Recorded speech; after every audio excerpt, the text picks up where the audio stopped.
Hey guys, welcome back. And I'm going to try to get this in one shot, guys. I want to share with you what I have learned and some tips for taking care of your ASD child's locked hair. So, number one, I have learned about basic maintenance. So let's just start by understanding that locks and having locked hair is not the go-to easy choice. It is a lot of work to maintain natural hair in and of itself. And then it's a lot of work to maintain locks, especially when you're maintaining them for someone, since you are their caregiver and they're not in a position to assist, more than likely, with their hair maintenance. And so that really falls onto you as the caregiver. So number one, in terms of basic maintenance, you have to be motivated. It is so easy to say, oh, I'm going to retighten this weekend, I'm going to retighten. And then you're like, man, I'm just so tired. I don't feel like doing it. And I will raise my hand and say that I am guilty 100% of doing that. But you have to realize that the longer you go, you're going to have more new growth to work with. And then also you have to worry about matting, which can take place if you are not routinely caring for that hair properly. And so you have to stay on it. And that doesn't mean that you have to, retighten the hair every 2 weeks, because that is too much stress on the hair roots. But I would say every 6 to 8 weeks, at the very least, you should be looking at retightening hair. 4 to 8, and again, it depends on the child and the texture of their hair, but somewhere in that every 2 months, at least once every 2 months, you should be looking at washing and retightening their hair locks. It takes time, and that's something that you have to understand, that now my hair is super short. My daughter's hair is all the way down her back. And I think in another year and a half it'll probably be to her waist if she doesn't cut anything. So that's a lot, and it takes a lot of time to do that. It takes time to wash that, to detox that, to interlock her roots. And I follow my daughter's lead in terms of how often I wash and interlock her roots. But whatever I do, I try to do her hair on the weekends, and I try to give her, not necessarily the whole day, but at least half the day. So if we started at breakfast time, let's say 9 a.m., then I'm going to block from 9 a.m. to 3 p.m. off on my schedule and give her that whole time. Does it take that whole time to do her hair? No. But I'm also looking at sensory breaks. I also have to take her emotional quotient into consideration while I'm doing her hair. And sometimes she's going to need a break. Sometimes she's going to need to kind of have some alone time with her dolls, and that helps to kind of calm her nerves. Okay, we can do that. And so when I schedule my weekend time for her hair, I'm taking all of that into consideration, not just the washing, not just the retightening of her locks. We're going to have bathroom breaks. We're going to have food breaks.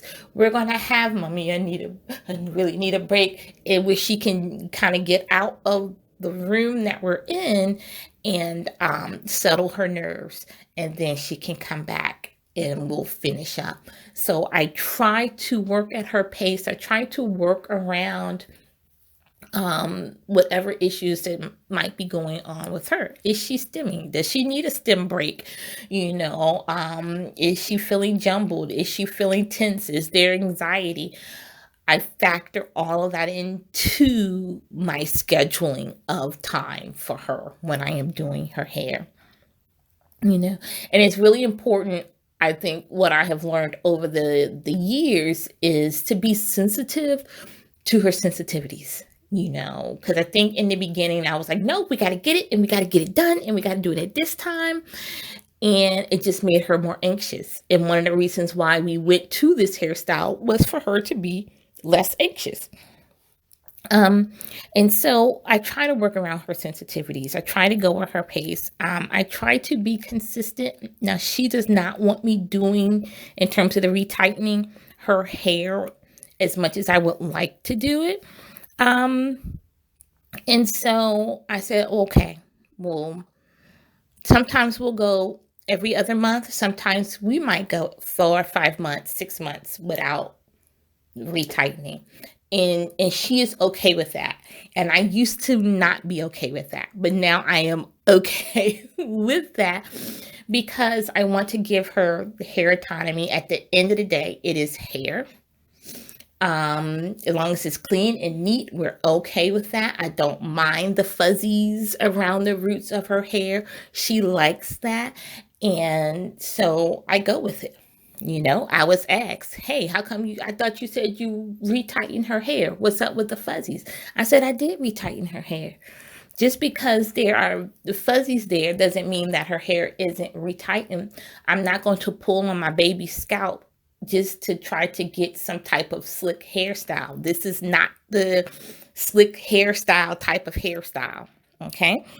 But at the end of the day, when I look at her hair with her fuzzies that she has asked me to keep, I know that it was the best choice for her. It was the best choice for our family because there is less trauma, emotional trauma for both of us in terms of doing her hair. There's less trauma on her scalp. And she has hair autonomy. She likes the fuzzies. She sometimes comes to me and say, Mommy, can I cut this lock? Because it's annoying me, and I'm like,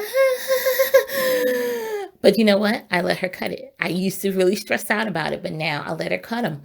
And I say, just don't go to just don't take the lock all the way down to the scalp. If you leave me a little bit of hair, I can work with that and start a new lock. And it'll just be a baby lock, but I can start a new one. And that's okay. And we do that.